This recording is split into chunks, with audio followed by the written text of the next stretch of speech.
¿Estamos bien? Estamos compartiendo el día de la fecha la clase referida a el práctico número 3. Vamos a desarrollar el práctico que tienen que tener a mano como para seguirme. Esto es una clase práctica y va a ser un poco más extraña, digamos, porque no va a haber interacción, no los voy a ver y vamos a tratar de intentar explicarles todo lo referido a exenciones. Un minuto, por favor.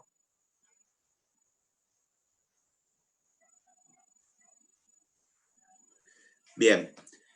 Necesito que me confirmen si están recibiendo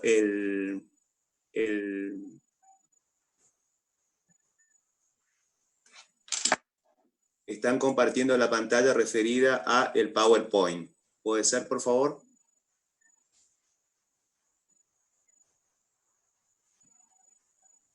Perfecto. Gracias, Edgar. Gracias, Paul. Gracias. Bueno, perfecto. Bien, vamos a dar inicio entonces a la clase.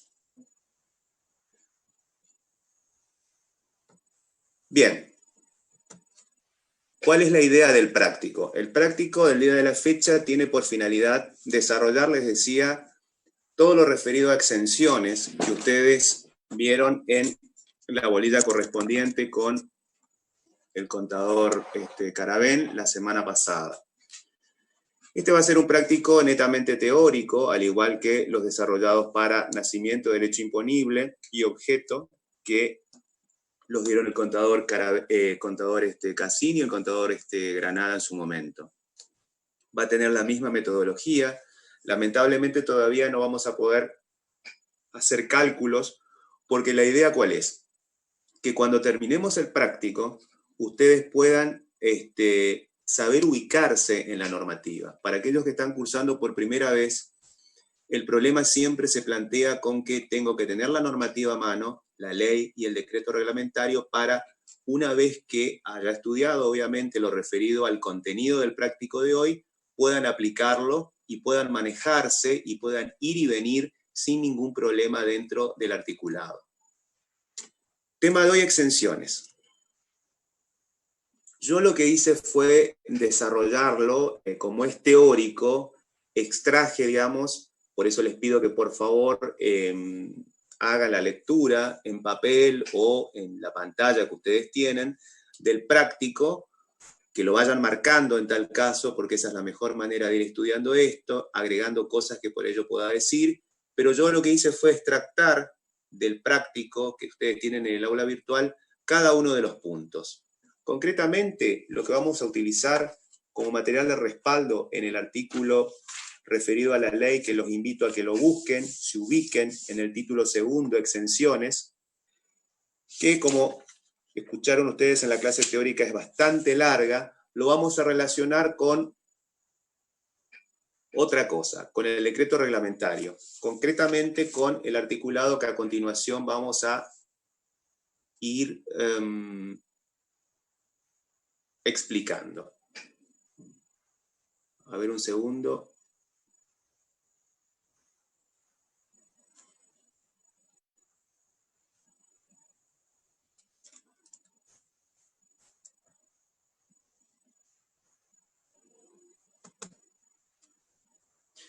Primer punto. El práctico nos dice lo siguiente. Ustedes tienen que determinar cuál es la aplicación para cada punto del articulado de la ley y su correlato con el decreto reglamentario. El primer punto, punto 1. Plantea la venta de agua ordinaria y leche entera o descremada sin aditivos a las siguientes empresas. Es decir, nos estamos ubicando en lo que sería el objeto, cosa mueble, agua ordinaria, leche entera, descremada y sin aditivos.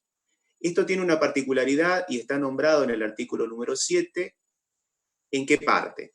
Nos ubicamos en la normativa. Vamos al artículo 7º, inciso F, y su correlato con el artículo 29 del decreto reglamentario. ¿Y qué nos decía? Los invito a que me acompañen a leerlo para que no se haga tan aburrido. ¿Qué nos dice? Estarán exentas del impuesto establecido por la presente ley las ventas, locaciones indicadas en el inciso C del artículo 3 y las importaciones definitivas que tengan por objeto las cosas muebles incluidas en este artículo y las locaciones y prestaciones comprendidas en el mismo que se indican a continuación. Inciso F. El agua ordinaria natural, la leche fluida o en polvo, entera o descremada, sin aditivos, cuando el comprador sea un consumidor final.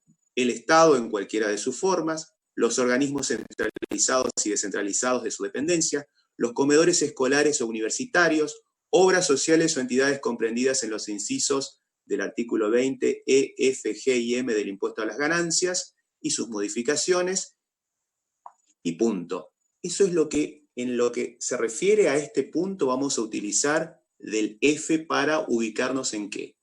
Recuerden siempre, para no equivocarse, cuando hablamos de exenciones de tipo objetiva y de tipo subjetiva. Hay una infinidad de conceptos que el legislador ha tratado de darle por la actividad, por el tipo de producto, por el tipo de servicio, por el tipo de locación, darle una exhibición del pago del impuesto. En el caso particular de venta de agua ordinaria y leche entera o descremada sin aditivo a las siguientes empresas que plantea el práctico, tiene que ver justamente con qué tratamiento le vamos a dar a estos productos, que siendo una exención objetiva, porque tiene que ver con el producto, lo que intenta es eximirlo del impuesto.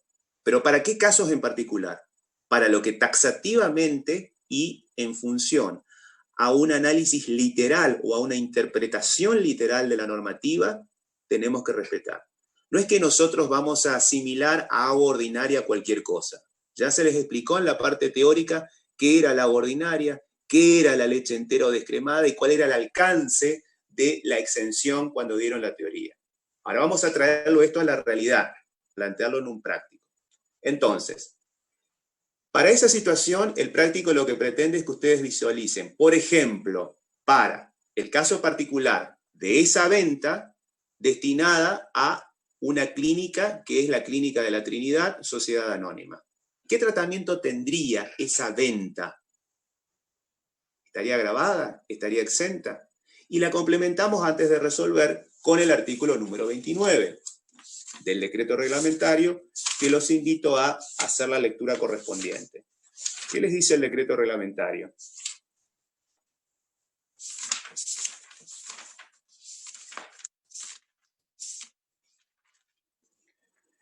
Ventas a consumidores finales, leche fluida o en polvo, reventa de especialidades medicinales, definiciones. Por ahora, lo que nos interesa es la primera parte. Leche fluida, entera o en polvo. A los fines de la exención prevista en el 7, inciso F de la ley, se entenderá que los compradores revisten la calidad de consumidores finales cuando por la magnitud de la transacción pueda presumirse que la misma se efectúa con dichos sujetos y en tanto esa actividad resulte habitual para el enajenante y consista en la realización de operaciones con los aludidos adquirentes, considerándose a tales efectos que estos últimos son aquellos, o son personas físicas, mejor dicho, que adquieren los bienes alcanzados por la exención para el destino exclusivo de su uso o consumo particular. Y en tanto los afecten en etapas ulteriores, y en tanto no los afecten en etapas posteriores o ulteriores a algún proceso o actividad. Vale decir, me está definiendo cuál es el alcance del consumidor final. Es el uso o consumo propio. Él no puede hacer la reventa de la cosa que está comprando para verse beneficiado con la displicencia que le da el legislador. Entonces, para este caso particular, volvamos al punto del práctico, al punto 1, ¿qué tratamiento le darían ustedes con la articulación que hice del 29 en la parte correspondiente y el inciso F en la parte general del artículo 7, ¿cómo lo cerrarían? ¿Estaría grabado o estaría exento? Estaría grabado. ¿Por qué? Porque no se da la condición que debe respetarse a rajatabla de que el que compra sea un consumidor final. Acá la venta se hizo a un responsable inscripto, fíjense, es una empresa, es una sociedad anónima, es una clínica, un sanatorio privado, y no tiene las características que establece el artículo 29 del decreto reglamentario para ser considerado como consumidor final. Vamos a otro caso, en el mismo punto. Obra social, o sea, la misma situación, pero ahora el destino es diferente. Quien lo compra es una obra social y esa obra social es la de empleados de comercio. Lo que técnicamente se denomina o abreviadamente se conoce como obra social o SECAC. ¿Qué particularidad tiene esta situación? Nos ubicamos nuevamente en todo lo que tiene que ver con venta de agua ordinaria y leche entera o descremada sin aditivo a los siguientes supuestos. La obra social, ¿qué carácter tiene? Se condice con lo que nosotros habíamos hablado respecto al artículo 7º en su inciso F cuando nos referíamos a la exención consagrada como tal. Sí. ¿Por qué? Porque la obra social es una obra social obligatoria y se condice no con el concepto de consumidor final, sino que cuando los que compren la misma sean obras sociales, en este caso una obra social reconocida como obligatoria, no es consumidor final.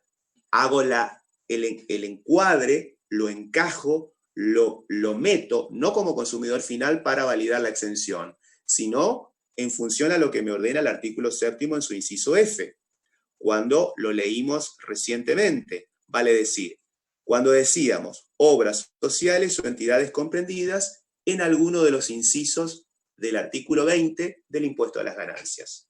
Este sujeto es uno de esos sujetos incluidos en el impuesto a las ganancias en uno de sus incisos para que proceda la exención. No es consumidor final. Vamos al punto 2. Acá planteo otra situación. Acá digo, bueno, ¿qué hacemos con un supuesto totalmente distinto? Ya me voy por otro lado y digo, venta de agua mineral extraída y envasada en la Patagonia. Punto 2. ¿Qué tratamiento tendría? Ustedes hablaron en la teoría de cuál era el concepto general que se entendía por agua. Vieron todas las alternativas, esto ya lo damos por dado, y la pregunta es, ¿cómo me ubico en la normativa?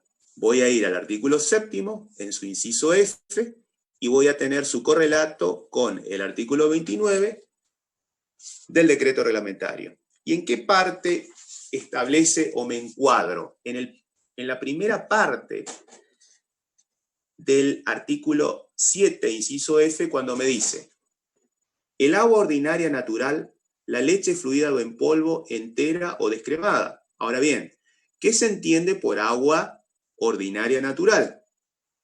¿Puedo decir que el agua mineral extraída y envasada en la Patagonia es agua ordinaria natural, de acuerdo a lo que vimos en la parte teórica?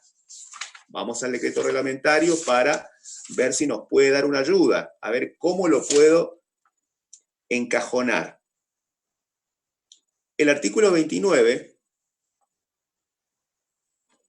en su segundo párrafo, establece: conforme lo dispuesto en la citada norma legal, se considera agua ordinaria natural. Fíjense, pone entre comillas el decreto reglamentario lo que taxativamente indica el artículo 7º en su inciso F. ¿A qué cosas considera agua ordinaria natural? A todas las aguas ordinarias naturales. Otra vez, ¿de qué color es el caballo blanco de San Martín? Es blanco.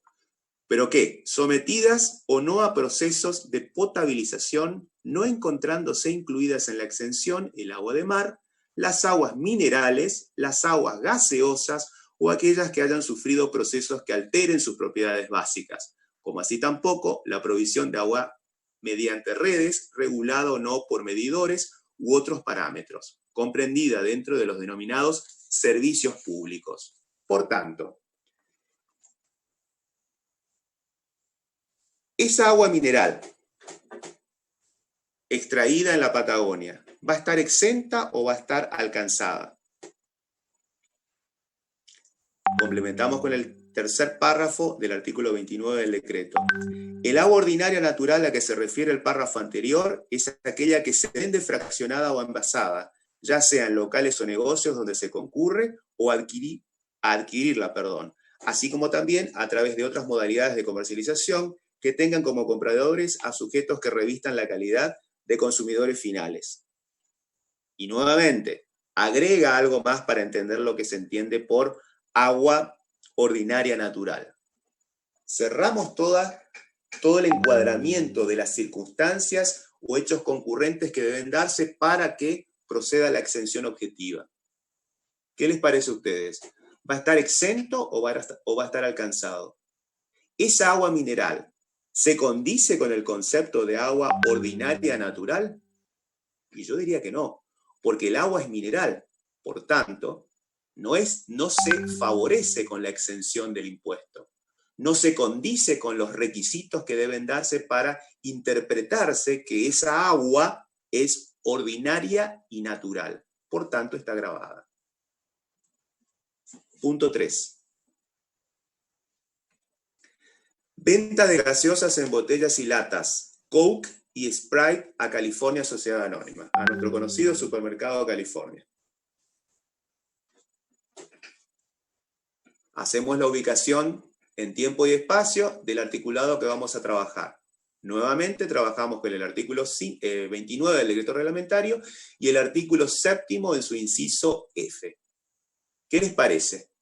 Esta venta de gaseosas en botellas y latas, ¿se asimila a alguno de los conceptos que son considerados como exentos en el inciso F?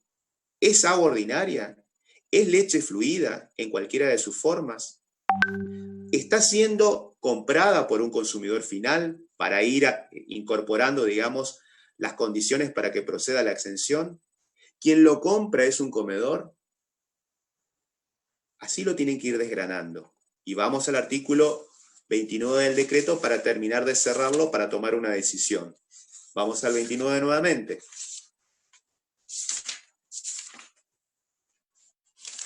Lo volvemos a releer. Cuando se refiere a la aclaración en el decreto reglamentario del inciso F, artículo 7º, solamente nos aclara qué se entiende por consumidor final. ¿En este caso lo es? No. Segundo, en el segundo párrafo, define qué se entiende por agua ordinaria natural. Y hay una suerte de confusión en la que podríamos llegar a entrar cuando hablamos de agua natural. Fíjense, no encontrándose incluidas en la exención el agua de mar, las aguas minerales y las aguas gaseosas o aquellas que hayan sufrido procesos que alteren sus propiedades básicas. Podemos decir que esta gaseosa, la conocida Coca-Cola y la conocida Sprite, o cualquier agua saborizada, que vieron que muchas veces uno compra en el supermercado, uno dice, bueno, para no engordar me voy a tomar un agua saborizada que es mucho más sana, y sí, es más sana hasta cierto punto. Tiene muchos azúcares e igual es nociva. Si van a tomar agua, tomen agua. Si van a tomar algo sano, tomen agua, como recomendación. Va a estar grabado. No se condice por el tipo de producto, por el tipo de cosa mueble que se está vendiendo, ni por el lado de que justamente no es un consumidor final el que lo compre, con la exención prevista en el 7º inciso F. Y su correlato con el 29 del decreto. Vamos al punto 4. El planteo es el siguiente. Venta de leche chocolatada de la marca Síndor a la Fundación de Aborígenes Guaraníes de Aristóbulo del Valle. Bien. En este caso, esta leche se condice taxativamente en la interpretación que hay que hacer de la norma respecto a lo que el artículo 7º en su inciso F dice que tiene que darse para que la exención proceda. Y yo diría que no. ¿Por qué? Se trata de venta de leche, pero la leche está chocolatada. Es decir, ¿qué debo entender como tal? Y eso fue lo que nos faltó agregar del artículo 29 del decreto reglamentario. Recuerden, primer párrafo, segundo párrafo, tercer párrafo, cuarto párrafo. Asimismo, la leche fluida o en polvo, entera o descremada sin aditivos, y el pan común incluidos en la referida norma exentiva solo comprende a los productos definidos en determinados artículos del Código Alimentario. Y esas referencias útiles, para que ustedes lo puedan entender, vayan un poquito más abajo, dice Código Alimentario Argentino, define el concepto y características de cada uno de los artículos: leche entera pasteurizada, leche entera seleccionada, leche descremada, leche en polvo, leche desnatada y demás. No está en ninguno de los artículos en los que el Código Alimentario define cada tipo de leche. Esta leche chocolatada no se condice con lo que me exige la legislación para que proceda la exención. Por lo tanto, de la misma manera que en el punto anterior, el tratamiento va a ser igual, va a estar grabado, porque no se da ninguno de los requisitos para que proceda la exención objetiva. Vamos al punto 5. Venta de especialidades medicinales para uso humano. Primer caso. Yo lo que voy a hacer es intentar de que ustedes comprendan lo que en teoría vieron como cuál es el proceso, digamos, en que una especialidad medicinal termina vendiéndose al consumidor final en la farmacia.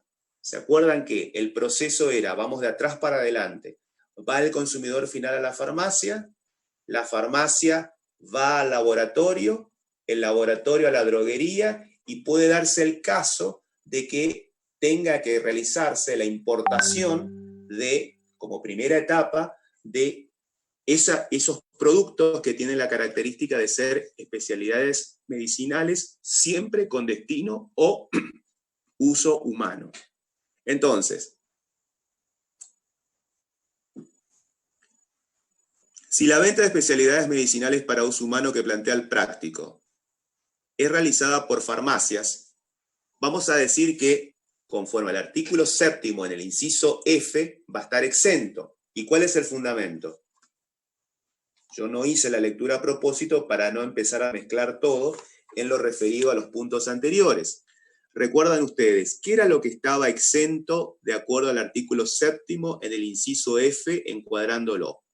Vieron que decíamos todos los sujetos que están comprendidos por alguna de las exenciones del artículo 20 del impuesto a las ganancias. Pues bien, a continuación dice, las especialidades medicinales para uso humano cuando se trate de su reventa por droguerías, farmacias u otros establecimientos autorizados por el organismo competente, en tanto dichas especialidades hayan tributado el impuesto en la primera etapa o en la primera venta efectuada en el país por el importador, fabricante o por los respectivos locatarios en el caso de la fabricación por encargo.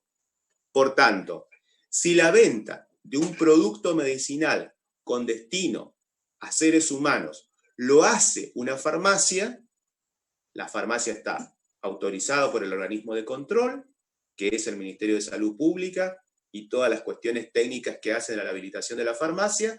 Esa venta de la especialidad medicinal, siempre, no para uso veterinario, que eso sí está grabado, solo para uso humano, va a estar exento por el inciso F. Veamos si nos puede ayudar el artículo 29 del decreto reglamentario en algo como para poder terminar de fijar la cuestión. Primer párrafo nada, segundo párrafo nada, tercer párrafo tampoco, el cuarto párrafo tampoco, y el siguiente párrafo, que sería el último, dice, del mismo modo, se considera comprendida en la exención dispuesta la reventa de especialidades medicinales para uso humano efectuada por establecimientos debidamente autorizados por la autoridad competente que cumplan funciones similares a las droguerías o farmacias, siempre que, también en estos casos, se haya tributado el impuesto en la etapa de importación o fabricación. Esto tiene que ver con la posibilidad que muchas veces vemos, nos pasa en la cotidianidad, con la compra que hacemos quizás por unas pastillas típicas. Puede ser paracetamol, tafirol, o este tipo de medicamentos que están cuando uno va y hace la cola para hacer el pago en la caja del supermercado. Bueno, cuando uno levanta y pone en el changuito y la cajera se los cobra, a ese tipo de venta de medicamentos con destino para uso humano se está refiriendo. Es decir, cuando no lo haga la farmacia al consumidor final y lo haga el supermercado, también está beneficiada con la exención. Vamos al mismo caso, venta de especialidades humanas, perdón, medicinales, de especialidades medicinales para uso humano, pero acá no por farmacias, sino de droguerías a farmacias. ¿Qué pasa en este caso particular? En ese proceso, que yo lo hice a la inversa, la venta está hecha de la droguería a la farmacia. ¿Qué les parece a ustedes? ¿Va a estar grabado o va a estar exento? ¿Se va a beneficiar con esa exhibición? Sí, va a estar exento por el artículo 7º, inciso F. Recuerden, ya lo habían visto en la teoría. ¿Cuál es el objetivo de esta exención particular? Crear o generar, ¿qué cosa? El menor precio posible para el consumidor final.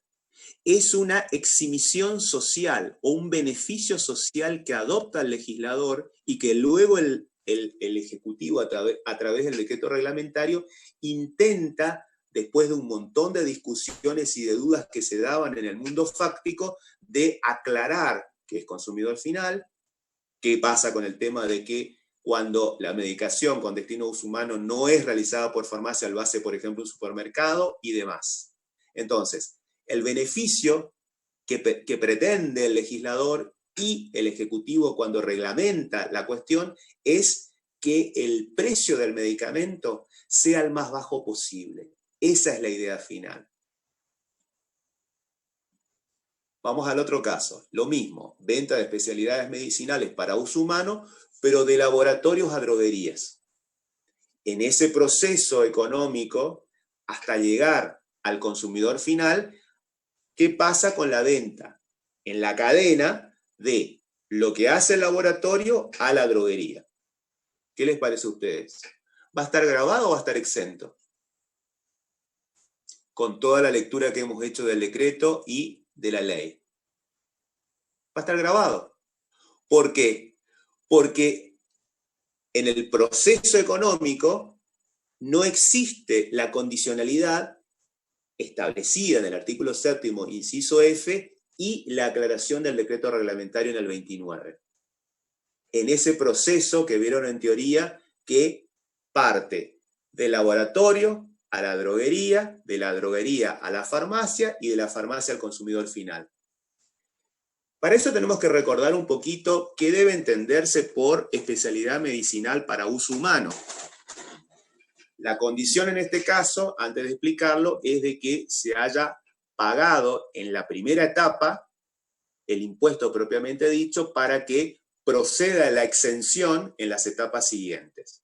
Y el primer sujeto que aparece en ese proceso secuencial, en ese proceso, digamos, no productivo, sino de continuidad en lo que es el laboratorio, lo que es la droguería, lo que es la farmacia, hasta llegar al consumidor final, quien produce la especialidad medicinal, ¿quién es? El laboratorio. Por eso está grabado. Pero vamos a complicar la cosa. Supongamos que lo mismo, en el caso de venta de una especialidad medicinal para uso humano, la venta se haga de un laboratorio que está radicado en Estados Unidos a una droguería que está ubicada en la ciudad de Buenos Aires. ¿Qué les parece en ese caso? ¿Qué particularidades tiene? El laboratorio tiene su domicilio en el exterior. La droguería es un responsable inscripto residente en el país. ¿Qué les parece? ¿Qué situación particular se da en ese caso? Fíjense, estoy hablando de especialidades medicinales para uso humano en donde la condición del producto, ¿cuál es? Es una cosa mueble. Y esa cosa mueble, para poder entrar al país, habíamos hablado en la clase de ayer, habíamos hablado en la clase de objeto, ayer tratamos de armar, ¿se acuerdan? El precio neto computable o el precio neto grabado. ¿Ven cómo todo tiene que ver con todo? es una importación de cosas muebles. Entonces, para poder nacionalizarlo, para poder hacer el despacho a plaza de ese producto que compra la droguería que está en la República Argentina, tuvo que haber pagado los impuestos correspondientes. Entonces, ¿eso va a estar grabado o va a estar exento? ¿Se condice con lo que dice el artículo 7º en su inciso F? ¿Se condice con lo que establece el artículo 29 del decreto reglamentario? No, está grabado. Y está grabado en particular esa operación como una operación grabada bajo la forma de importación de cosa mueble. Por eso digo grabada la M. Lo que está grabada es la importación. Pero para esto yo necesito que después recurran a el aval, digamos, de sustentar este punto al dictamen 32/97 y la consulta del día 10 de enero del año 1997. Quiero que sepan un poquito esto, quizás por ahí en esa época, sí, ya todos estábamos recibidos, sí, en el 97 sí, salvo Sebastián, que es el más joven de la cátedra. ¿Qué pasaba? Todo esto que ustedes van a empezar a ver y que van a empezar a analizar y demás, a nosotros como profesionales nos traía un montón de dudas. Entonces, a medida que fueron generándose las dudas desde lo que es la realidad económica de cada actividad en particular, se van haciendo consultas, se van haciendo interpretaciones. Y por eso es que yo les pido, por favor, que busquen el dictamen 32/97, que sintéticamente, por una cuestión de tiempo, se los voy a resumir de la siguiente manera. ¿Qué se vino a resolver en esta cuestión con el dictamen 32/97? La reventa por parte de laboratorios de especialidades medicinales importadas, que justamente es el caso que nos convoca en el punto 5 cuando intentamos resolver el punto D. Y al respecto se estableció que cuando los laboratorios tributaron el impuesto al valor agregado en oportunidad de la importación, es decir, cuando lo querían nacionalizar, encuadran la exención del artículo 7, inciso F de la ley, dado que el objetivo de la norma es que dichas especialidades tributen el impuesto hasta el momento en el que estén en condiciones de ser consumidas, y su gravabilidad en oportunidad de ingresar al país implica imponer íntegramente el valor del bien tal como será utilizado. Los laboratorios que importan las especialidades que tratan para luego venderlas a farmacias y droguerías no quedan al margen de la franquicia, pues en esa operatoria la función que exhibe el laboratorio es la de revendedor. No es el caso particular del punto D, pero ¿por qué está grabado acá y no procede la exención? Porque el laboratorio está en el exterior y la droguería está acá. Entonces, no se confundan, ubíquense siempre en el análisis particular de cómo está redactada primero la norma, ley y decreto reglamentario, y la forma contractual o jurídica que tiene el punto planteado o el parcial planteado para ver si procede o no la exhibición. Punto 6.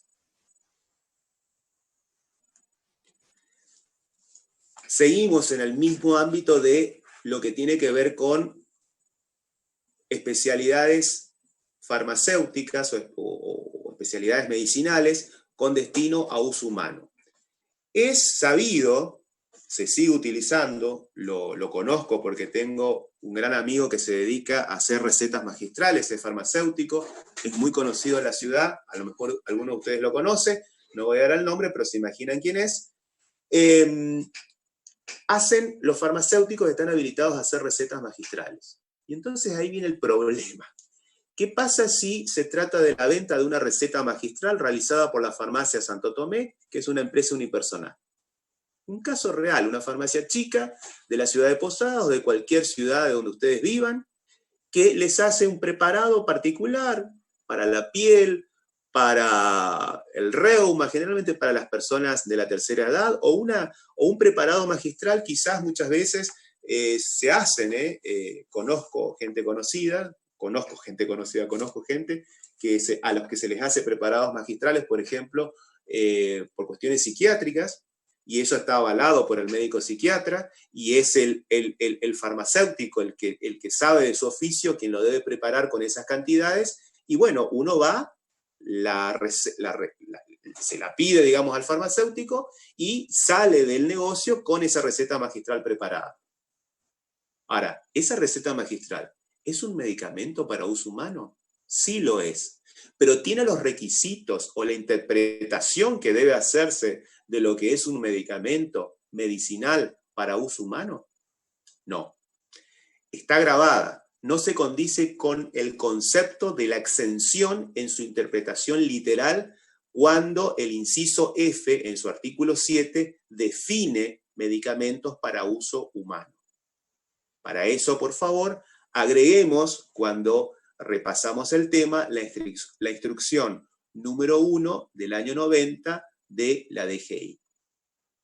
Sintéticamente, lo que es algo largo, lo que hace la instrucción número 1 es resolver lo siguiente. Atendiendo a consultas formuladas con relación al alcance que corresponde asignar en el impuesto, a la exención prevista por las operaciones de ventas a consumidores finales de especialidades humanas, medicinales para uso humano, perdón, se lleva conocimiento de las distintas áreas de este organismo que a los fines previstos en el inciso F del artículo 6, en aquel momento, ahora es 7, de la ley, y sus modificaciones, se considerará especialidad medicinal a todo medicamento designado con un nombre convencional, preparado con antelación y envasado uniformemente para su expendio, de composición cuali y cuantitativa definida, declarada y verificable, de forma farmacéutica estable y de acción terapéutica comprobable, que exigiendo para su elaboración instrumental especializada una manipulación técnica imposible de realizar en las oficinas farmacéuticas. A tal efecto, constituirá una novedad para contener una droga nueva en su composición o en su aplicación, o por ofrecer una ventaja en su acción terapéutica o en su forma de administración, y que se encuentra autorizada para su elaboración y circulación, todo ello en concordancia con lo establecido en un decreto del año 1964, reglado por la ley 16463. Vale decir, una receta magistral responde al concepto de especialidad medicinal para uso humano. No, por eso está grabada. No se condice con la exención.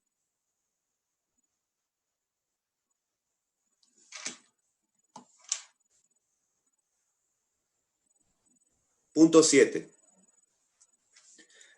Vamos a otro tipo de servicios. Salimos de lo que estábamos trabajando en el artículo 7º, inciso F, vamos a ver otro tipo de servicios que están exentos o no conforme lo que hemos estudiado en la teoría.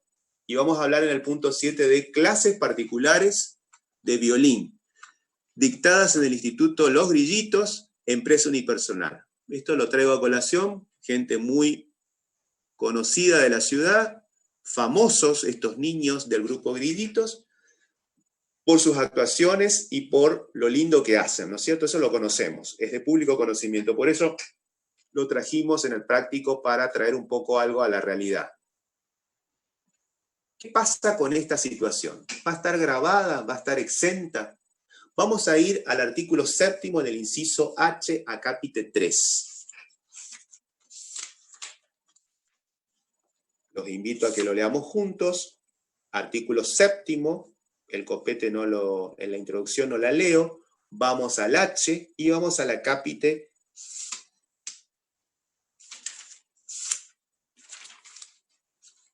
3. ¿Qué dice el H? Las prestaciones y locaciones comprendidas en el apartado 21, todo lo que era servicios en la generalización del inciso E, que se indican a continuación. Acápite 3. ¿A qué prestaciones se está refiriendo? Los servicios prestados por establecimientos educacionales privados incorporados a los planes de enseñanza oficial y reconocidos como tales por las respectivas jurisdicciones, referidos a la enseñanza en todos los niveles y grados contemplados en dichos planes y de posgrado para egresados de los niveles secundario, terciario o universitario, así como a los de alojamiento y transporte accesorios a los anteriores, prestados directamente por dichos establecimientos con medios propios o de terceros. La exención dispuesta en este punto también comprende, vieron que segundo párrafo, aclara a las clases dadas a título particular sobre materias incluidas en los referidos planes de enseñanza oficial y cuyo desarrollo responda a los mismos impartidas fuera de los establecimientos educacionales y con independencia de estos. Y B, las guarderías y jardines materno-infantiles. El punto 4 se refiere a los servicios de enseñanza prestados a discapacitados por establecimientos privados reconocidos por las respectivas jurisdicciones a efecto del ejercicio de dicha actividad, así como el alojamiento, el transporte, todo lo complementario a los anteriores, prestados directamente por los mismos, ya sea con medios propios o de terceros o contratados a terceros. Vale decir, si yo estoy frente a una clase particular de violín, dictada en el Instituto Grillitos, muy conocidos por nosotros, que es una empresa unipersonal, ¿se condice con la exención prevista? No. Pero ¿cuál es el fundamento? Ya se los anticipé acá porque metí el dedo antes de pasarle la pregunta, ya la tienen resuelta, porque está grabada. Porque no se condice con ninguna cuestión de programa oficial, programática o no, que esté habilitada por el Ministerio de Educación. Recuerden ustedes que hace muchos años la educación era nacional. Después se hizo toda una suerte de cambio de responsabilidad, inclusive en los planes oficiales, que cada provincia, en el marco de lo que es la escuela, el jardín de infantes o la cuestión preescolar, digamos, la escolaridad primaria, la escolaridad secundaria, la terciaria, la universitaria en la que están ustedes y la de posgrado que puede haber después si ustedes quieren seguir alguna especialidad, todo eso está regulado en el marco de una ley nacional. Pero a su vez, en lo que tiene que ver con la educación, sobre todo terciaria, secundaria, primaria y preprimaria, eso está regulado por el Ministerio de Educación de cada provincia y está controlado por el Consejo General de Educación en la provincia de Misiones. Entonces, esta cuestión particular no está respaldada, no están respaldadas estas clases por un programa de música o de violín en particular de un plan aprobado por el Ministerio. Y es por eso que está grabada. A esto también le tienen que sumar, si lo quieren leer por favor, la instrucción 24 del año 1993 de la DGI. Simple. ¿Qué les viene a aclarar esto? ¿Qué les dice la parte más importante? En razón de las dudas que ha suscitado la interpretación del artículo 6, inciso J.3, eso es la ley anterior, tiene que ver con el H, en su inciso H, perdón, artículo 7, la ley actualizada, esto es algo viejo, fíjense que es del año 93, se pone en conocimiento de las dependencias que la exención dispuesta para los servicios a que esa norma se refiere comprende a todas las materias que se dicten con motivo de los planes de enseñanza oficial, tanto sean programáticas como coprogramáticas, y o extraprogramática, cualquiera que sea la forma en que se facturen tales servicios. Queda claro entonces qué es lo que debe entenderse por planes oficiales, y toda esa cosa de programas oficiales o coprogramas oficiales o cuestiones extra programa, pero que están reconocidos como tal por el órgano de control y fiscalización del plan de estudios. Los cursos o materias que los mencionados establecimientos dicten fuera de los planes oficiales reconocidas por las jurisdicciones respectivas no gozarán de la citada exención. Punto 8. Vamos a lo mismo. Ahora vamos a hacer clases particulares prestados por profesores de inglés a alumnos de la Facultad de Ciencias Económicas, sujeto a planes oficiales de la carrera de grado, que viajarán en el mes de diciembre como becados a Gran Bretaña. Esto es un supuesto que la vida nos sorprende, seguramente en la realidad que nos circunda no va a ocurrir porque seguramente esta situación como hipotética en la realidad ahora no se va a dar por las restricciones que existen por la pandemia. Pero vamos al caso particular.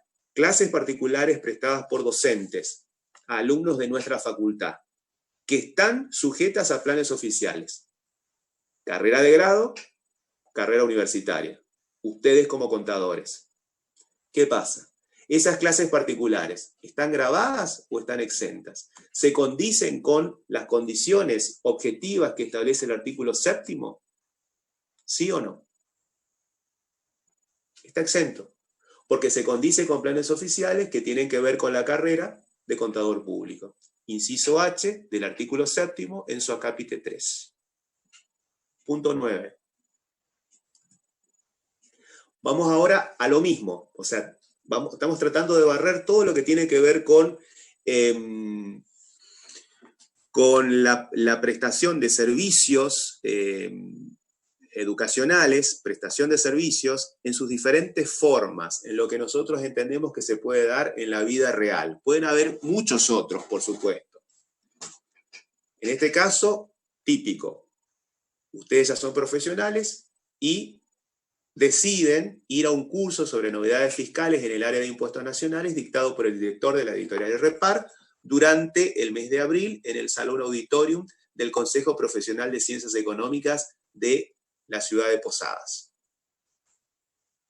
¿Qué les parece? ¿Este curso sobre novedades fiscales se condice con algún plan oficial? Y a priori yo diría no. Pero ¿qué pasa? ¿Hay algo que me puede aclarar, de acuerdo a lo que vinimos haciendo hasta el momento, la ley y el decreto reglamentario? Cuando yo leí el artículo 7º en el inciso H, acápite 3, esta prestación de servicios, este curso de capacitación sobre novedades fiscales, ¿se condice con la exención? Recuérdenlo. No solamente eran planes oficiales, no solamente tenía que ver con todo aquello que programática o extraprogramáticamente esté aprobado. Esto está exento.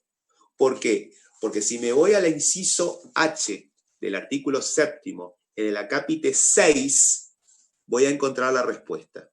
Los servicios prestados por obras sociales, creadas o reconocidas por normas legales nacionales o provinciales, por instituciones, entidades y asociaciones comprendidas en los incisos F, G y M del artículo 20 de ganancias, por instituciones políticas sin fines de lucro y legalmente reconocidas, y por los colegios y consejos profesionales cuando tales servicios se relacionen en forma directa con sus fines específicos. Esto es un curso de capacitación que nosotros vamos a tomar en el Consejo Profesional. Lo vamos a hacer por streaming, no hay problema, lo hacemos como estamos haciendo ahora, digamos, nuestras clases virtuales. El director de Repar, don Parada, va a estar en Buenos Aires dándonos una clase magistral, como siempre hace, y con su grado de técnico y de persona agradable que ya lo van a conocer en su momento y se van a acordar de mí. Si siguen, digamos, la especialidad o la subespecialidad impositiva, van a ver que es un señor encantador, clarísimo. Fue presidente por muchos años del Consejo Profesional de Capital. Bueno, este señor dio el curso, pero ¿quién lo prestó? ¿Quién fue el que nos invitó porque teníamos la matrícula al día y nos hizo una bonificación por la misma para asistir al curso? El Consejo Profesional. ¿Hace a los fines del Consejo Profesional dictar cursos de capacitación? Sí. No se condice con planes oficiales, pero está contemplado en el acápite 6 del inciso H del artículo 7 de la ley. Vamos al punto 10. Vamos a hacer la misma situación. Vamos a hacer el supuesto de que se hace ese curso, pero fíjense, se plantea la misma situación que el ítem 9, el anterior, pero prestado por un estudio contable. Una corresponsal de Pistrelli Díaz y Asociados de un estudio de auditoría muy importante del exterior. La gente trabaja como corresponsal con grandes empresas auditoras, norteamericanas. Un estudio muy conocido. ¿Qué les parece? Yo traigo la misma situación de la capacitación, pero quien lo presta es el estudio, no es el Consejo Profesional de Ciencias Económicas. Por ende, se ve beneficiado este tipo de servicios con la exhibición que prevé el artículo 7º. ¿Qué les parece? No, no se condice, está grabado, no se cumple con lo establecido del H, inciso H, artículo 7º, acápite 6, porque esto es realizado en forma privada. Es lo mismo que, supongamos, la cátedra, demos un curso, ¿sí? Demos un curso sobre IVA, a ver, un punto de lo más complicado que ustedes tengan en el programa, y lo hacemos desde el estudio. Eso es lo mismo que esta situación. Vayamos a los 5 de la cátedra a dar un curso sobre un punto conflictivo desde el consejo. Cambia la situación. Vamos al punto 9, y ahí sí está eximido. Vamos al siguiente punto. Punto 11. Venta de pasajes aéreos en aerolíneas argentinas a la ciudad de Buenos Aires. ¿Qué les parece? Habían hablado ustedes en teoría sobre el transporte, ¿se acuerdan? El transporte aéreo. ¿Qué características, qué circunstancias venían al caso que habían hablado mucho respecto al transporte? ¿Se acuerdan que cuando se dio la parte referida a exenciones, se había hablado del transporte de personas y del transporte de cargas? Y había un tratamiento particular. En este caso se trata de transporte aéreo de personas y intentamos ver qué tratamiento tiene la venta de pasajes aéreos. Vamos al artículo 7º. Vamos a ver de qué manera podemos encuadrarlo como para ver si está grabado o no. Todo lo que tenga que ver con transporte, si vamos al artículo 7º, en su inciso H, lo vamos a ir limpiando y vamos a ver que, esto lo vieron también en teoría, el punto 12 tiene que ver con los servicios de taxímetros y remises, el punto 13 tiene que ver con el transporte internacional de pasajeros y cargas, incluidos en los cruces de frontera por agua, al que tendrá el tratamiento de exportaciones conforme al artículo 43. Y el decreto reglamentario lo vamos a buscar, a ver si existe algún artículo que me pueda llegar a aclarar algo. El 29 no, el 30 tampoco.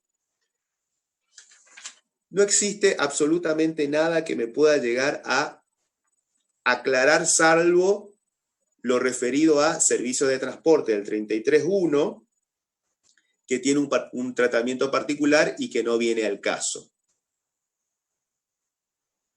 Sigue lo referido al segundo párrafo y al último párrafo del 33.1. Bien. ¿Qué les parece? ¿Procede la exención o no? No procede. Está grabada. Porque se refiere al transporte, vuelvo para atrás, al transporte de personas por líneas de cabotaje realizadas dentro del país. No es transporte de personas a nivel internacional. No es un vuelo internacional. Es una operación de cabotaje. Vamos al siguiente punto y lo vamos a relacionar. Vamos a ver la misma situación. Transporte de personas, pero en un vuelo que ya es internacional. ¿Procede la exención? Sí. Estaría exento, estaría eximido del pago del impuesto por el artículo 7º del inciso H, acápite 13. Transporte internacional de pasajeros y cargas, incluidos los cruces de frontera por agua, el que tendrá el tratamiento del artículo 43.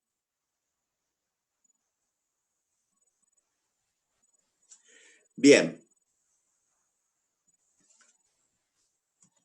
Punto siguiente.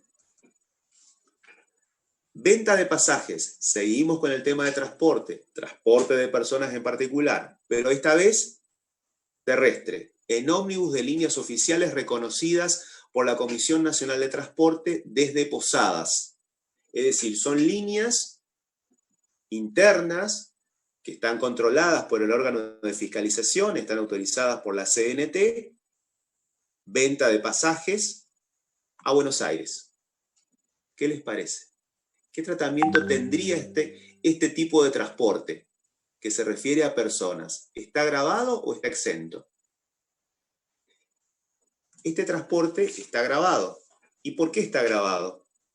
Porque no es un transporte referido a la situación siguiente. Por ejemplo, que la venta sea que el trayecto autorizado sea desde Posadas a Asunción. Yo tengo familia que vive en el exterior y a veces vuelven por Asunción en colectivo, pero salen desde Posadas. En ese caso, procede la exención sí, porque el artículo 7º, en el inciso H, acápite 13, así lo establece. Por tanto, lo que yo tengo que tratar de ver es, para cada situación particular que tiene que ver con el transporte de personas por un lado y de cargas por el otro, ver cuál es la modalidad del transporte. Si ese transporte es terrestre, si ese transporte es fluvial, si ese transporte es aéreo. Y luego ver dentro de la misma cuál es la submodalidad, digamos de alguna forma, que me plantea el práctico. ¿Es de cabotaje? ¿Es dentro del país? ¿Es un viaje internacional? Así lo tienen que ir analizando. Por ahora son todas cuestiones genéricas que les va a costar un poco porque la primera vez que uno cursa es como que está caminando sobre huevos y tiene una sensación un poquito extraña. Pero no se preocupen. Si ustedes estudian y ustedes analizan y plantan y se sientan a estudiar, no van a tener problemas para regularizar o promover la materia. Yo estoy seguro de eso. Punto 14. Ventas de revistas de aeromodelismo conjuntamente con CDs de test de distintos modelos. Este es el caso particular de lo que en la primera parte de la clase teórica de exenciones, cuando se habló, leíamos el artículo 7º, los invito a acompañarme en la lectura, inciso A. ¿Se acuerdan que estarán exentas qué cosas? ¿Qué productos en particular? Inciso A. Libros, folletos e impresos similares, inclusos en fascículos u hojas sueltas que constituyan una obra completa o parte de una obra, y diarios y revistas y publicaciones periódicas, así como las suscripciones por ediciones periodísticas digitales de información en línea en toda la cadena de comercialización y distribución, y en todos los casos cualquiera fuera el soporte o el medio utilizado para su difusión, excepto que sean servicios de distribución, clasificación, reparto y o devolución de diarios, revistas y publicaciones periódicas que sean prestados a sujetos cuya actividad sea la producción editorial. Esto es algo que se modificó. ¿Se acuerdan que cuando se habló del tema se explicó un poco la historia de cómo fue? Pero lo que a mí me interesa es ver el encuadramiento de si procede o no la exención para este caso particular. Y eso lo prevé el segundo párrafo del inciso A. Cuando dice, la exención prevista en este inciso, no comprende a los bienes gravados que se comercialicen conjunta y complementariamente con los bienes exentos, en tanto tengan un precio diferenciado de venta y no constituyan un elemento sin el cual estos últimos no podrían utilizarse. Se entenderá que los referidos bienes tienen un precio diferenciado cuando posean un valor propio de comercialización, aun cuando el mismo integre el precio de los bienes que complementan, incrementando los importes habituales de negociación de los mismos. Vale decir, este concepto va a estar exento o va a estar alcanzado. La venta de la revista, que me trae el problema de que viene, se la vende con un CD de test de distintos modelos.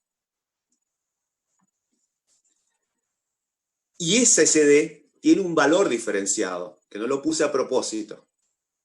Ese precio con CD es $4.85 y la revista sola sale 250 pesos. Se condice con la aclaración que me hace el segundo párrafo del inciso A del artículo 7º. Eso va a estar exenta. ¿Va a estar exenta qué cosa? La revista. Y va a estar grabada por el artículo 7º, inciso A, segundo párrafo, lo referido a el precio del producto que se incorpora como cosa mueble, ¿a qué? A un producto que está exento. Empezamos a relacionar todo con todo. Vamos al punto 15. El Banco Nación, sociedad anónima, percibió intereses por un préstamo otorgado al Ministerio del Agro y la Producción del gobierno de la provincia de Misiones. Percepción de intereses por un préstamo otorgado al Ministerio, a un organismo centralizado. Ustedes están dando contabilidad pública, o muchos otros ya lo han cursado o la han aprobado. Ministerio del Agro y la Producción es un ministerio provincial, depende de la organización central, depende del Poder Ejecutivo, y el banco le hace un préstamo a unas tasas bastante beneficiosas, supongamos, para la producción primaria, para los tabacaleros, por decirles. Típico caso en nuestra provincia. ¿Va a estar grabada o va a estar exenta? Va a estar exenta, ¿por qué? Porque vamos a tener que ir a leer el artículo 7º nuevamente del inciso H, pero en el acápite particular el 7.9. Y vamos a ir al artículo 37.1 del decreto reglamentario.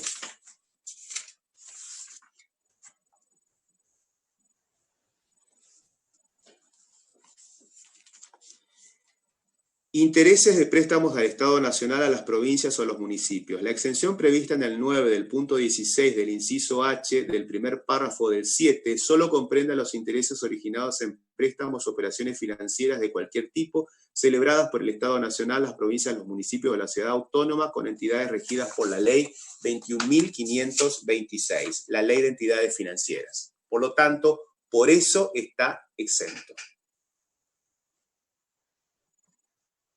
Vamos a esto que sí es relevante que lo vean, porque siempre trae muchos problemas en la interpretación.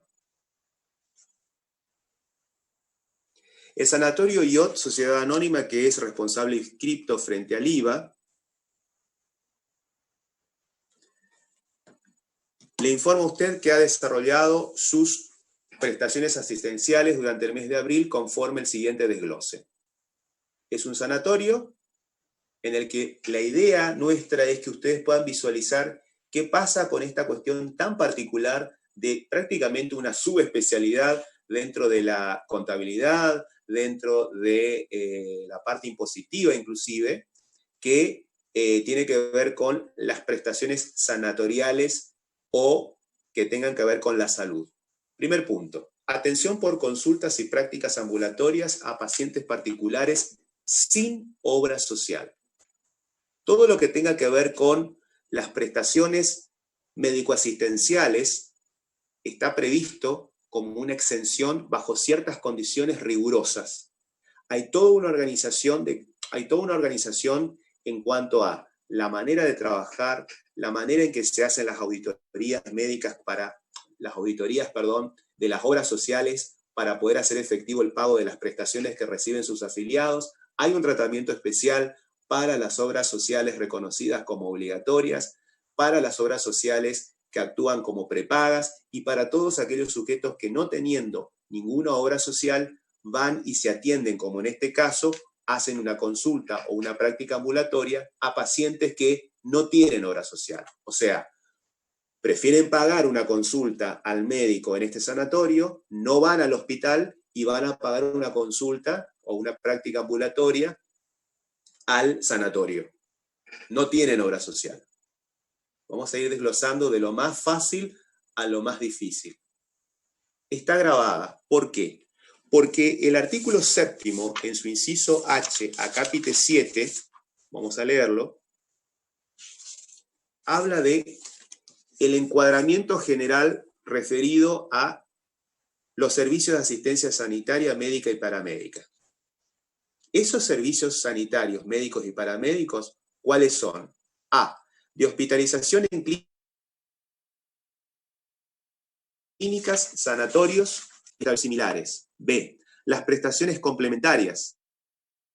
C. Los servicios prestados médicos en todas sus especialidades. D. Los servicios prestados por bioquímicos, odontólogos, kinesio, fono, psicólogos, etc. En el etcétera está incluido todo. E. Los que presten los técnicos auxiliares a la medicina.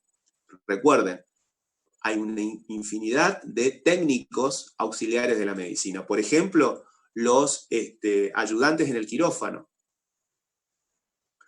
que tienen un nombre que ahora ya se me va a venir a la mente, serían los auxiliares, por ejemplo. F, todos los demás servicios relacionados con la asistencia, incluyendo el transporte de heridos y enfermos de ambulancias o vehículos especiales. La exención se limita exclusivamente a los importes que deban abonar a los prestadores, los colegios y consejos profesionales, las cajas de previsión para profesionales y las obras sociales creadas o reconocidas por normas legales, nacionales o provinciales, así como todo pago directo que a título de coseguro o en su caso de falta de servicios deban efectuar los beneficiarios. Perdón. La exención dispuesta no será de aplicación en la medida en que los beneficiarios de la prestación no fueran matriculados o afiliados directos o integrantes de sus grupos familiares. Al respecto me remito a lo que dimos en la parte teórica y vamos a ver entonces qué pasa con el siguiente punto. Supongamos, sigue siendo el mismo sanatorio. La prestación en este caso, aguárdenme que me están haciendo aparentemente consultas. Sí, señor, anestesista, instrumentadores, esa era la palabra. No, instrumentadores sí, Rolando, sí, instrumentadores. ¿Sí? Los instrumentadores son auxiliares. Los anestesistas son médicos especializados, Enzo. El instrumentador quirúrgico, dice Jason, ese es un auxiliar, ¿sí? No es médico, el anestesista sí es médico. Ojo, ojo con eso. Bien. Me encanta esto porque recién estoy aprendiendo a interactuar con ustedes, que eso me da pilas, digamos, para seguir, porque si no es un monólogo. Pero bueno, vamos a ir aprendiendo entre todos. Bien, gracias chicos por la colaboración. Bueno, vamos a este tema. Seguimos en el mismo punto. Sigue siendo el sanatorio el que hace esa prestación, pero en este caso, idem que el punto A, pero en favor de la obra social u OCRA. ¿Qué les parece en este caso? La prestación, de acuerdo a lo que vimos en la teoría, en la clase referida a exenciones, para que proceda la misma. Recuerdan que en todo ese proceso, en ese enmarañado de cosas que tienen que ver con la manera en que se organiza el sanatorio, la manera en que existen diferentes tipos de obras sociales, la manera en que se va a reconocer el pago de las prestaciones recibidas por los afiliados de las obras sociales obligatorias, de las obras sociales prepagas y de aquel que no tiene obra social, como en el primer punto, es toda una subespecialidad dentro de la contabilidad para los contadores y para la elaboración de los estados contables, para lo que son las auditorías que se tienen que hacer en esos sanatorios para cerrar los balances y también en lo que tiene que ver con la liquidación de impuestos. ¿Se acuerdan que cuando vieron teoría, el titular decía que el pobre médico tiene que ver, además de todas las preocupaciones que tiene, o el prestador, no vamos a hablar de los médicos solamente, el bioquímico, el kinesiólogo, el que está en la salud tiene que ver qué características tiene su paciente. Por eso es tan importante y por eso a veces, recuérdenlo, les habrá pasado, uno puede caer con un familiar o uno mismo puede sentirse mal y va a un sanatorio. Se va al IOT con H. Va a la guardia. ¿Qué es lo primero que le hace la persona que está de guardia en la puerta? ¿Tiene obra social? A ver, ¿cuál es su obra social y su documento? Es por eso, chicos. Es porque desde el vamos, al ser tan compleja la situación, de lo que tiene que ver con la parte administrativa, contable e impositiva, tenemos que saber qué tipo de paciente es al que le estamos prestando ese servicio sanatorial. Por tanto, en este caso es lo mismo. ¿Sí? Es una consulta y práctica ambulatoria, pero en favor de la obra social u OCRA. ¿Qué quiere decir esto? Que la obra social lo que está haciendo es pagar la prestación que hizo el sanatorio a sus afiliados. Esa obra social de UOCRA es una obra social obligatoria y por tanto, ¿procede o no procede la exención? Está exento, porque se condice con el artículo 7º, inciso H, acápite 7. Todas las prestaciones, todos los pagos, o mejor dicho, todas las prestaciones que se hagan a afiliados de obras sociales obligatorias, como en este caso UOCRA, o era OSECAC, en uno de los puntos que vimos al principio, reconocidas como tal por el órgano de control, son actividades que están exentas ¿para quién? Para el sanatorio que lo prestó. Supongamos la misma situación, idem que el ítem A, pero en favor de la obra social prepaga Swiss Medical, OSDE, cualquier obra social que sea prepaga, no es una obra social obligatoria. Cuando la prestación sea efectuada en favor de afiliados de obras sociales que no son obligatorias, sino son prepagas, recuerden que no es lo mismo una cosa que la otra. Cuando no es obligatoria, entonces esas prestaciones que hace el sanatorio en beneficio de pacientes que tengan esa obra social prepaga va a estar alcanzada, va a estar grabada. No se favorece la exención. Esa exención no es tal, pero sí tiene un beneficio. Cuando se paga el IVA, porque está grabado, porque no corresponde la exención del inciso H a capítulo 7, artículo 7 de la ley, se le reduce en lo que tiene que ver con la alícuota general esa gravabilidad o la aplicación en la determinación del precio neto computable para el prestador a una alícuota del 10,5. Más adelante lo vamos a ver cuando veamos liquidación por el artículo 28. Y ahora viene el otro tema. ¿Qué pasa con los coseguros por falta de cobertura de la obra social del Instituto de Previsión Social? Típico de los empleados públicos de la provincia, de obras sociales que medianamente siendo obligatorias son buenas.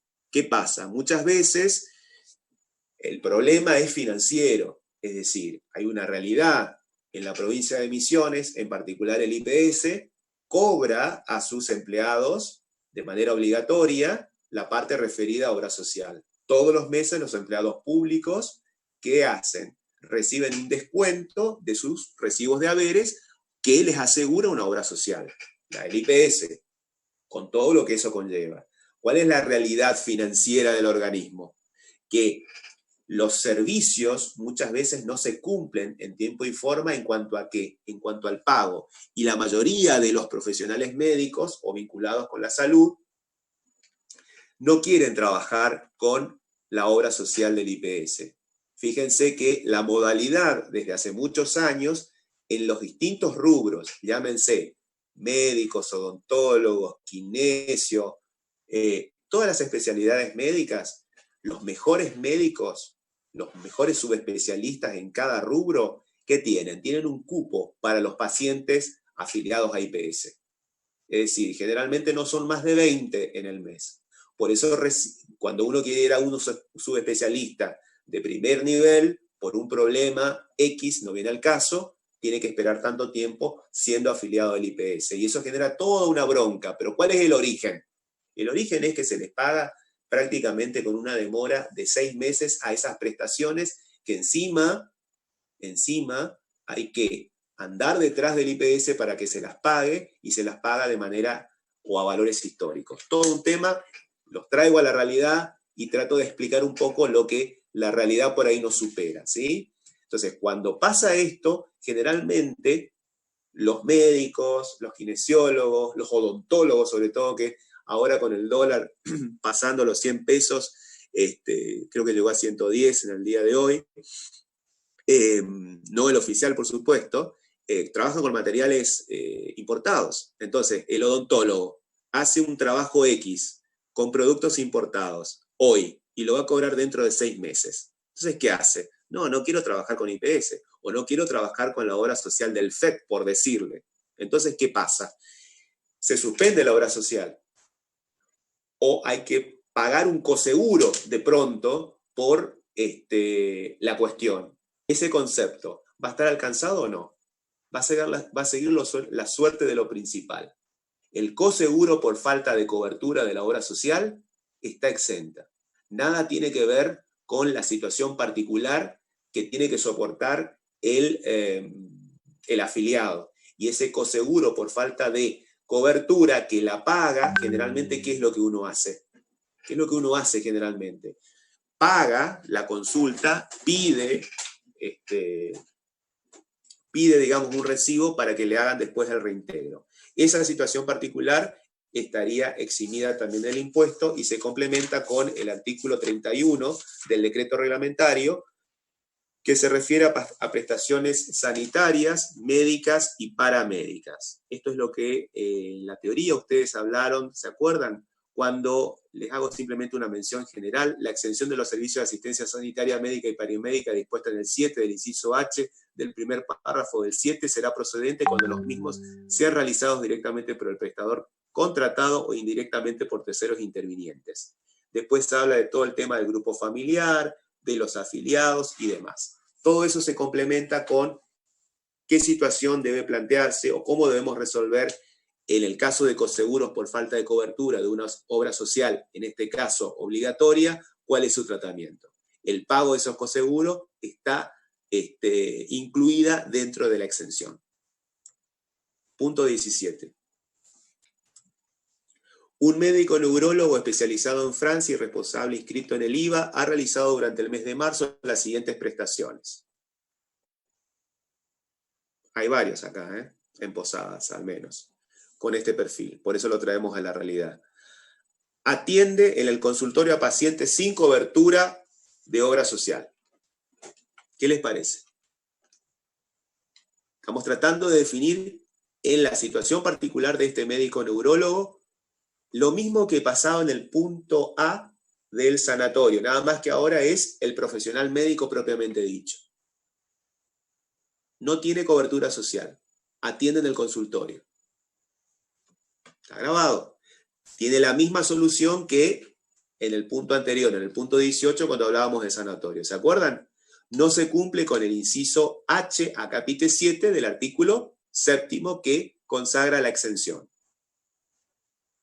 La misma situación, punto B, atención en consultorio a pacientes que están adheridos a sistemas prepagos.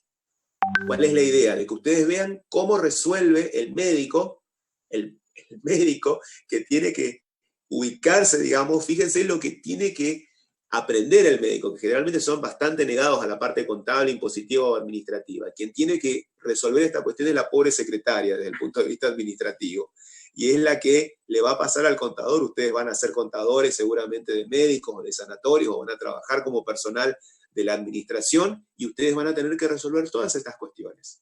Realmente es una cosa muy engorrosa, apasionante, pero muy densa, porque el volumen de la documentación es infernal. ¿Qué pasa en este caso particular? Acá es lo mismo, pero a pacientes que están adheridos a sistemas prepagos, por ejemplo, Swiss Medical como el punto anterior. Va a estar grabado, con la reducción de la alícuota al 10,5. ¿Ven? Acá es, trato al médico como persona física, responsable inscripto, y no al sanatorio como en el caso del punto 16. Supongamos ahora que, para el mismo médico, ¿qué pasa con las intervenciones quirúrgicas? O sea, ha intervenido quirúrgicamente a pacientes con coberturas de obras sociales. Hizo una cirugía. Va a estar exento. ¿Por qué?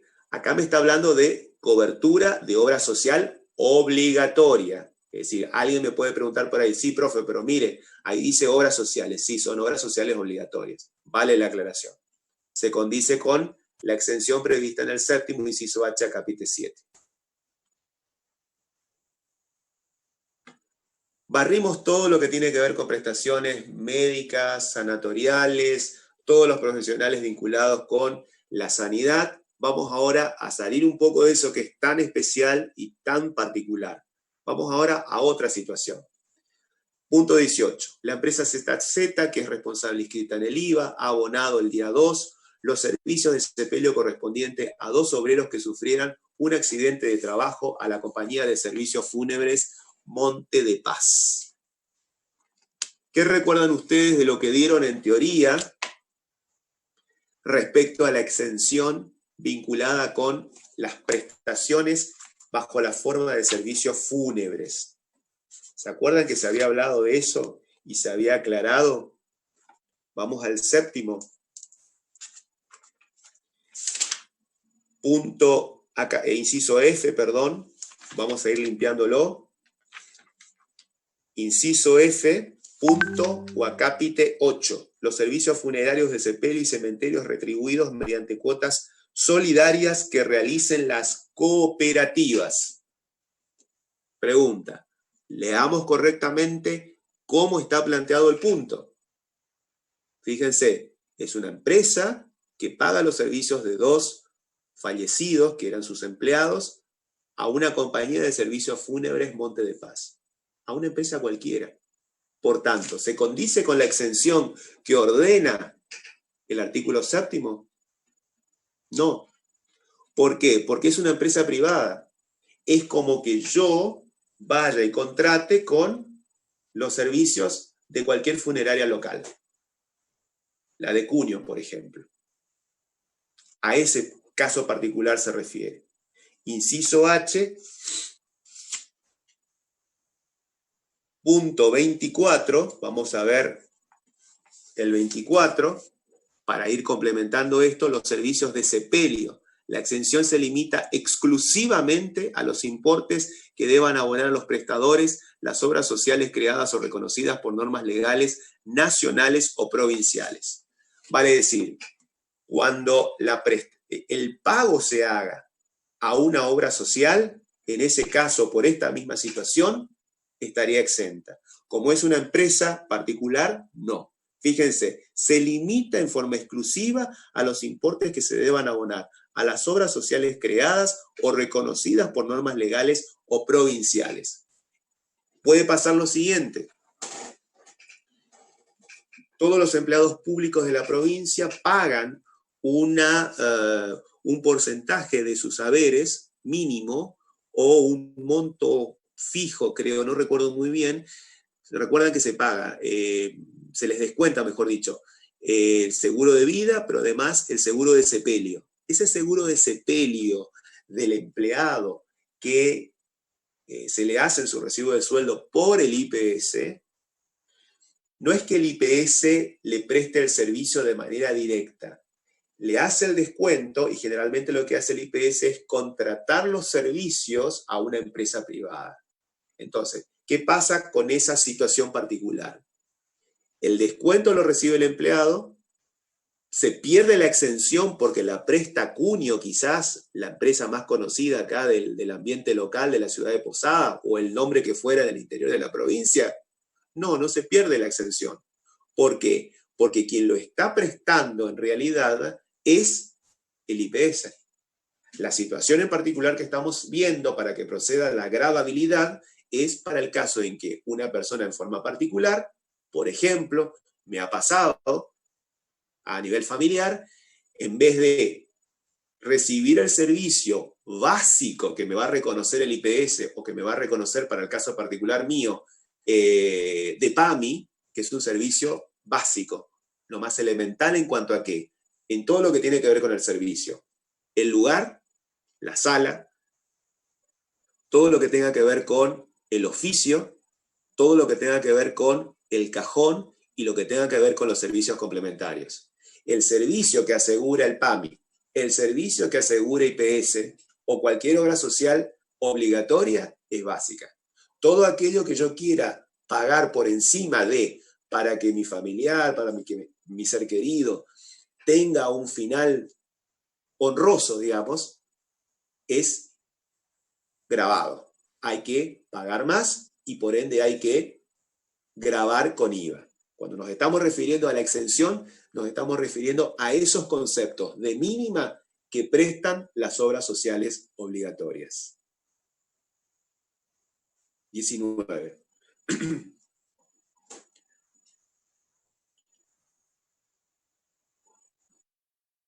La empresa de remises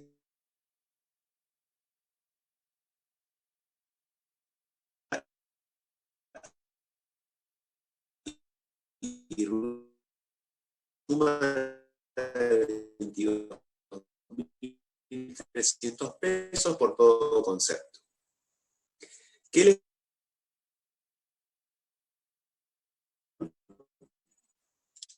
del artículo 7º? ¿En qué inciso y para qué tipo? ¿Se acuerdan?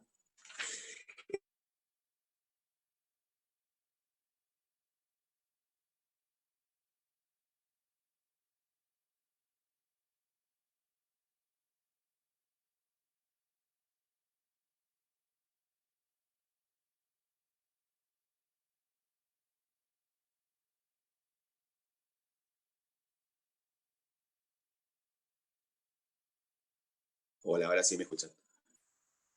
No sé quién es Luciano Muchnik.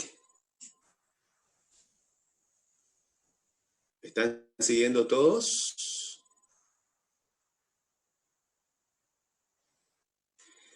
Bien, el servicio que está exento o la exención se corresponde con lo que establece el artículo 7 y 12. Cuando dice los servicios de taxímetros y remises con chofer realizados en el país, siempre que el recorrido no supere los 100 kilómetros. Algo pasó con mi conexión.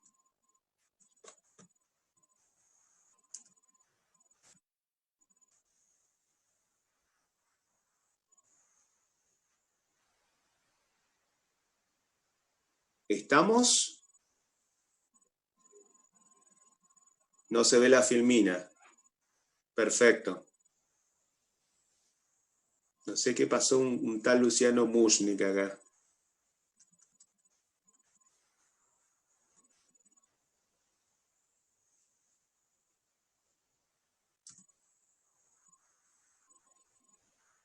¿Estamos ahí?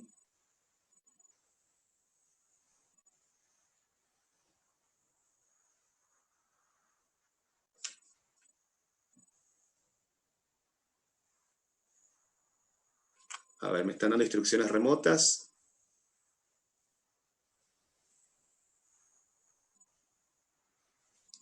No sé qué pasó. Un tal Luciano Mushnik lo tengo acá. Se No te sé ve quién bien, es. Darío, pero no tenés puesta la filmina. Bien.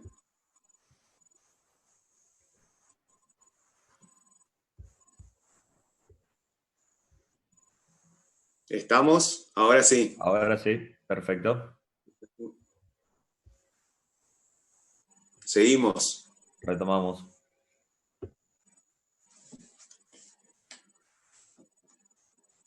No sé qué pasó, chicos. ¿Seguimos? Sí, pero todavía no se ven las filminas, me dice Fernando. ¿No se ven? Ahora sí, Darío. Perfecto. Gracias, Eva. Bien. Ese servicio, aguárdenme un segundo que los quiero atender. Sí, profe, se ven. Gracias, Silvana. Sí, gracias, Miguel. Gracias, gracias, gracias. Gracias. Algo pasó, no sé qué fue, pero bueno, todo se soluciona. Bien, el servicio este es típico, viene un turista cualquiera desde afuera y quiere hacer el recorrido típico. Sale de Posada, se va a San Ignacio, se va a Wanda, va a Cataratas y vuelve. Ese servicio se condice con lo que establece el artículo 7, inciso H, en su punto 12. Son servicios de taxímetros y remises con chofer realizado en el país siempre que el recorrido no supere los 100 kilómetros. No, no se condice. ¿Por qué? Obviamente es por todo concepto, excede los 100 kilómetros y el beneficio de la exención queda eliminado.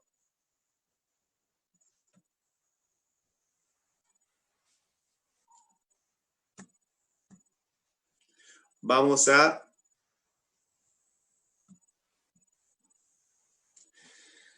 el último punto. La empresa XX, con cierre de sus estados contables al 31 de diciembre del año pasado, ha aprobado y decidido el pago de honorarios de sus directores en efectivo por 3.521.500 pesos a cada uno de los mismos. Vamos al inciso H, a capítulo 18 del artículo 7, y ahí les resuelve el punto. Las prestaciones inherentes a los cargos de director, síndicos y miembros de consejos de vigilancia de sociedades anónimas y cargos equivalentes de administradores y miembros de consejos de administración de otras sociedades, asociaciones y fundaciones y de cooperativas. Esa exención dispuesta será procedente siempre que se acredite la efectiva prestación del servicio y exista una razonable relación entre el honorario y la tarea desempeñada, en la medida en que la misma responda a los objetivos de la entidad y sea compatible con las prácticas y uso de mercado. Perdón. ¿Qué fue lo que dimos en teoría para traer acá? Se refiere a las tareas que bajo la forma de honorarios hayan percibido los directores. Recuerden que muchas veces, como se había dado en teoría, ese director es contador o es abogado y tiene a su vez relación de dependencia con la sociedad anónima o cobra honorarios por su profesión. A esos conceptos no está abarcando la exención, está abarcando solamente referido a honorarios que en su condición de tal perciba como consecuencia de la distribución que haga la sociedad anónima en base a lo que resulta de sus estados contables. Con esto entonces terminaríamos la clase práctica de hoy. Mañana daríamos teoría, todo lo referido al régimen de facturación en el mismo horario. Va a ser una clase netamente teórica.